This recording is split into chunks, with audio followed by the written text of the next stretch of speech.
Welcome to அன்னை மீனாட்சி சமையல். இன்றைக்கி வந்து ஒரு டின்னர் ரெசிபி பார்ப்போம்.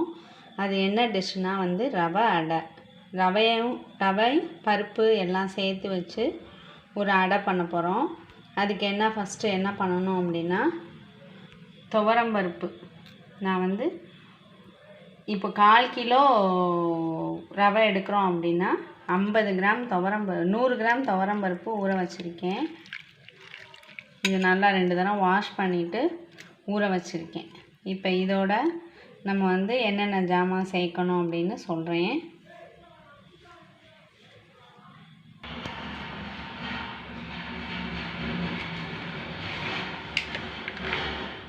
அதுக்கு வந்து தேங்காய் ஓரளவுக்கு போட்டுக்கிடுவோம். இந்த பருப்பை வந்து தண்ணி இல்லாமல் அரைக்கிறதுக்கு எடுத்துக்கிடுவோம்.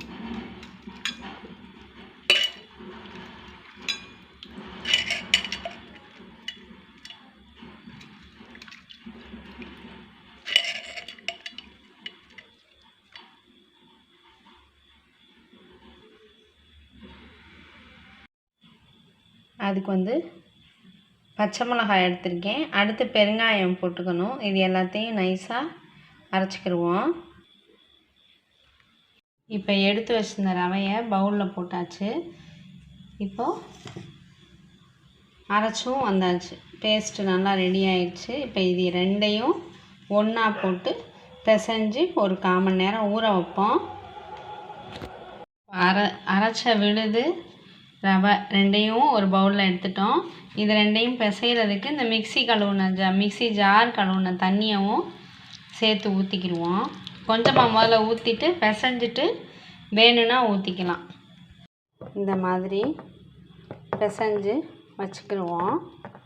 இப்போ வந்து இதுக்கு தாளிக்கிறதுக்கு வெங்காயம் வேணும்.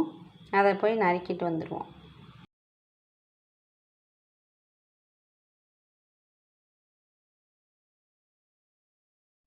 அடுப்பு பற்ற வச்சு இருப்பு சட்டி வச்சாச்சு. இதில் வந்து இப்போ எண்ணெய் ஊற்றி தாளிச்சுக்கிடுவோம். இப்போ சட்டியை காய வச்சாச்சு.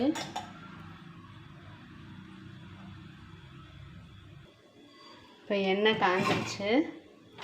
நம்ம வந்து கடுகு உளுந்தம் பருப்பு வெங்காயம் தாளிச்சுக்குவோம்.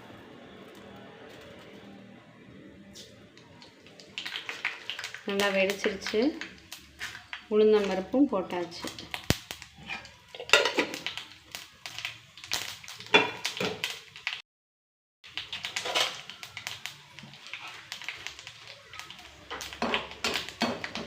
இந்த பொடியாக நறுக்குன வெங்காயம்,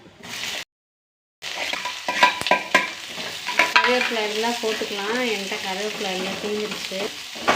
கருவேப்பிலை கொத்தமல்லி எல்லாம் போட்டு சேர்த்து பிசைஞ்சு தட்டி சாப்பிட்டோம்னா சூப்பராக இருக்கும். இந்த அளவுக்கு வதங்கினா போதும். இதை மாவில் போட்டு பிசைஞ்சிட்டு சட்டியில் தட்ட வேண்டியதான். இப்போ மாவில் போட்டு வதக்குன வெங்காயத்தை மாவில் போட்டுட்டேன்.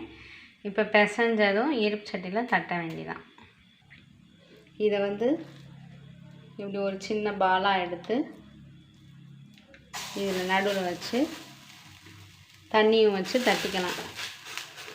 தோசை கல்லுலையும் இதை மாதிரி தட்டிக்கலாம். நான் இன்றைக்கி வந்து இந்த சட்டியில் பண்ணுறேன்.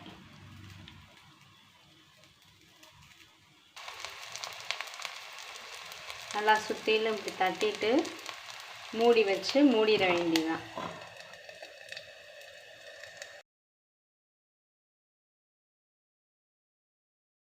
நல்லா மொறுன்னு சூப்பர் டேஸ்ட்டில் ரவை அடை ரெடி ஆயிடுச்சு.